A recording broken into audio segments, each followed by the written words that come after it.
What happens outside my industry has no impact on my business, so therefore I don't need to worry about external factors.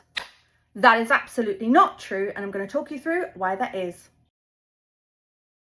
Hello and welcome to Engage and Thrive, also known as EAT, your coffee catch-up with me, your host Taelon, where we will go through common problems and hurdles that come up in business, marketing and advertising and try and demystify them. I know firsthand how complicated and confusing it can seem with all the different acronyms and all the things to do in business. So let me try and help you be better in business.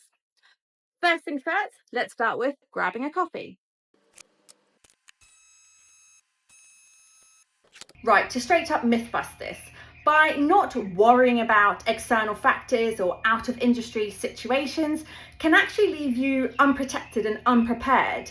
And I, for one, love out of industry thoughts and inspiration.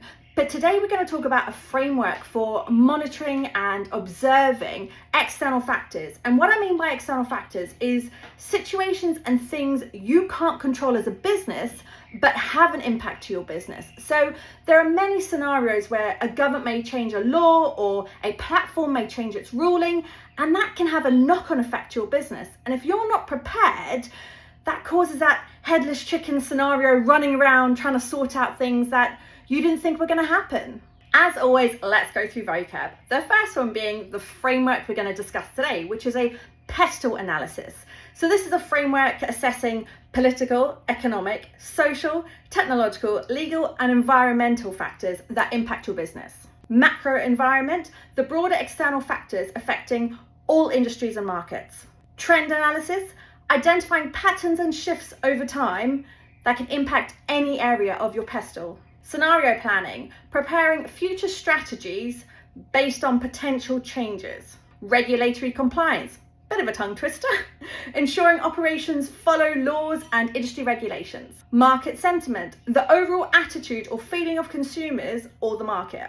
Risk management, identifying, assessing and prioritizing tasks and then taking action to minimize them. Today I'm going to talk you through two key takeaways, and as mentioned in the myth bust, this is going to be covering off a framework called a PESTLE analysis. Number one, what is a PESTLE analysis? So we've covered off a few other frameworks before in other episodes, which I will link in the show notes. For this one, PESTLE, obviously having 6 acronyms, you would have 6 boxes that you want to be covering off. And I'm going to talk you through what each of those acronyms stand for. The first one, P, being political. So this is anything that involves with politics. And this may be where your business is physically, geographically located. It may be where you have suppliers in different markets, or it may be where you have customers in other markets. To give you real life examples, there was a huge impact obviously when Brexit happened, supply and demand happening between the UK and other countries. And one that's obviously impacting a lot of people right now is Trump's tariff changes. So like I said, this can cover from you actually importing things to you exporting things. If you're an American in the US and you were actually supplying to Asia, he's imposed huge tariff policies in Asia, so people potentially aren't going to be importing your products anymore. The same being said, if you were an American and you were importing items as part of your supply chain from Asia, you may now have to put up the cost of your products because of Trump's tariff changes. The next one, the first of the 2 E's, is economic. So this is global inflation. So this may be the cost of living increase. This may be the wars that are being impacted. So obviously there's a few wars happening around the world. And I think what people don't always realize is those wars, again, with supply and demand and supply chain situations, how is that impacting people getting physical products, either receiving it from an import perspective or actually exporting it? And there was a case study that I read previously where they were talking about the impact of the Ukraine war actually impacting the cost of rice happening in Africa. So it's understanding that economic impact of the supply chain logistics, which you may not realize everything involved in that. Obviously, with an increase in cost of living, it means that people may not necessarily be able to afford your product or service. Is your product or service a necessity that they need to have as part of their life, or is it a luxury, nice to have? So if the cost of living increases, they're going to have less disposable income, therefore they're less likely to spend their money on luxury items or nice to have items. The next one, S, social. So this is anything from shifts in work from home culture, post-pandemic. So if you're hiring people, how does that actually impact with people coming to the office or wanting to work remotely? Or resourcing that you're actually trying to do globally. So it may be that you need to increase your costs that you're giving people as an allowance for their work from home desks. The other one is to think about generation behavior change. So a lot of the newer generation don't want to work the 9 to 5. They don't want to come into an office. And they also don't want the standard jobs that I suppose a few of us grew up knowing were the high profile jobs. And actually there was a infographic recently talking about how the next generation's ideal jobs are more around YouTubers and Instagrammers and influencers, because that pays more. So what does that mean for your business in terms of a hiring situation? The other one with social is thinking about influencers. So what is their impact to your industry or to your brand? If an influencer gave a bad review about your product or service, that could have a massive knock-on effect. A lot of this will come down to your target demographic and how much impact influencers have on their decision-making process. So is your target demographic more likely to follow reviews or follow an influencer? Because influencers can shift changes in products or services overnight. The next one, T, stands for technological. And this is about technology and the impact of technology, which at the moment, hot potato is around AI. So how is AI impacting your business? You may not view that as a direct impact, like, oh, okay, AI is mainly just around chatbots, LLMs, but actually it's how AI is evolving and the user case of people using AI. So again, in their decision-making process of buying or selling, in their reviews and feedback, in the rankings that it's having for your product or service, your brand. But actually you have to think about other things. So the user cases of people using AI to make their own products or services. Is it that with the capability of AI being able to code things or give advice on things, that people could make their own product or service that rivals your product or service? Which also under technological, and will nicely lead into the next one, which is legal, is thinking about the data protection and data security. So legal obviously covers off everything to do with that. And we're talking like GDPR and EU Privacy Acts and Accessibility Acts and everything like that. Again, a lot of these things with legal, you may not think it has a direct impact on your business because you're not geographically located there. But a lot of times it's where your customers are located. So the impact in law changes. So this isn't necessarily to do with political. This is around the law in that country that can massively impact your business. Quite topical at the moment. Australia is trying to change a lot of laws for under 18s accessing social media. There's a lot of EU law changes around how ads, cookie policies, I know Facebook is very, very topical in the news right now in the EU, and they're even putting flag warning signs around certain industries about the future of advertising in the EU. So again, understanding what that law means for your business and how you would need to potentially pivot in that situation if that law came into effect.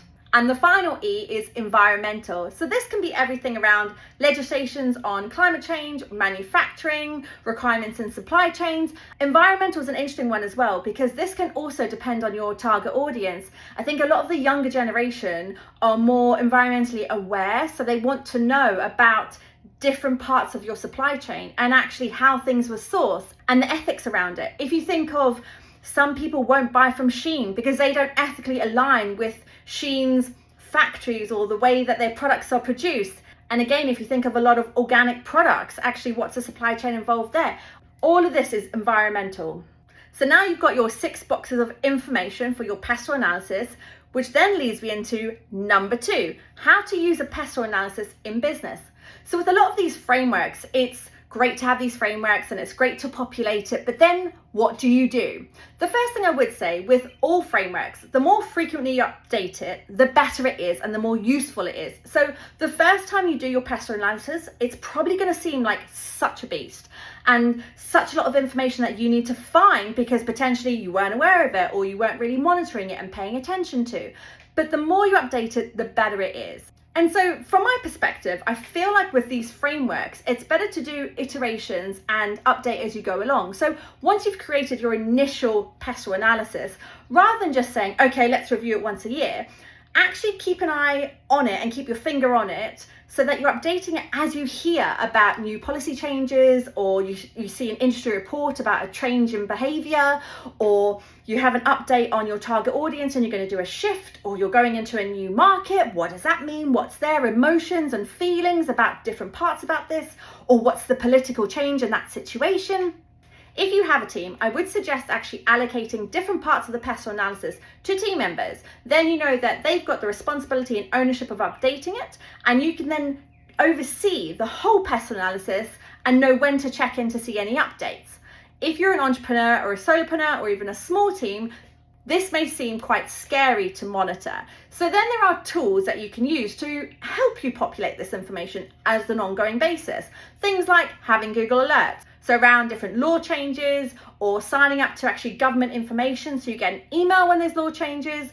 Other things as following industry publications or being part of industry groups, whether on LinkedIn or Facebook, and people may share that knowledge and insights. And then again, it depends on the industry as well. There may be certain governing bodies in your industry that you are part of or your team are part of that you can then get that information about any policy changes.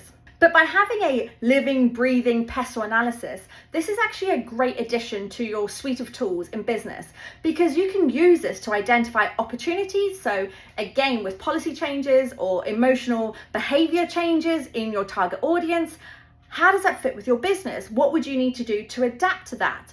And then again, with the political side, environmental side, or legal side, if certain policies were going to come into play or certain tariffs were going to play out, what does that mean for your business? What would you have to do to mitigate any risk? What scenarios do you need to play out? If X happened, we need to do Y. If Y happened, we need to do A, B, C. And therefore that would impact our pricing to our customers. So what would we do in that situation? How would we manage communications? How would we review our supply chain to potentially change some of our suppliers? Now, this may sound like a PESTLE analysis is only really suited to businesses with physical products, but it's not. It's helpful for everyone. And there's also other situations that are irrelevant whether you have a product or service. It's also down to what you're using as your form of communication. So for example, if you heavily rely on TikTok being your communication platform for your audience of how you reach out to them or how you're advertising or anything, and again, if you are based in the US, there's still that ongoing discussion about whether TikTok will continue in the US. And recently I've seen a debate about whether TikTok's actually going to have an EU version of TikTok. So again, what does that mean for your business? How would you diversify on other platforms? How could you be building your own audience with emails? Which again, another one to then consider. If you have email communication and your website, what does that mean for how you store data for your customers and potential customers with GDPR? And the most recent one, there was an Accessibility Act change in Europe, which means that all digital products and services need to be accessibility friendly, otherwise you can get fined. Again, that is not just based on your business being in the EU, that's based on your customers being in the EU. So what does that mean for your website, your email, your social content, any collateral you're sending to someone? But I'm not trying to scare you about a PESTLE analysis. This should be a framework that you're using in everyday business to actually help you mitigate risk and identify opportunities. And the more you use it, the better it will be. As a wrap up, external factors can be silent killers for business. And the idea of using a PESTLE analysis as a framework in business will help you prepare for the future. You won't necessarily be able to predict what's going to happen, but you have scenarios, you have thought of the risks, and you have identified opportunities if something happens. As I mentioned, it's better and easier to update this as you go along, and a lot of this will be industry dependent. So if you have a fast-paced changing industry, you'd probably want to update your PESTLE analysis more often. But at minimum, I would say review it at least once a year. Thank you for joining me for another episode of Engage and Thrive with your host Taelon, and see you next week.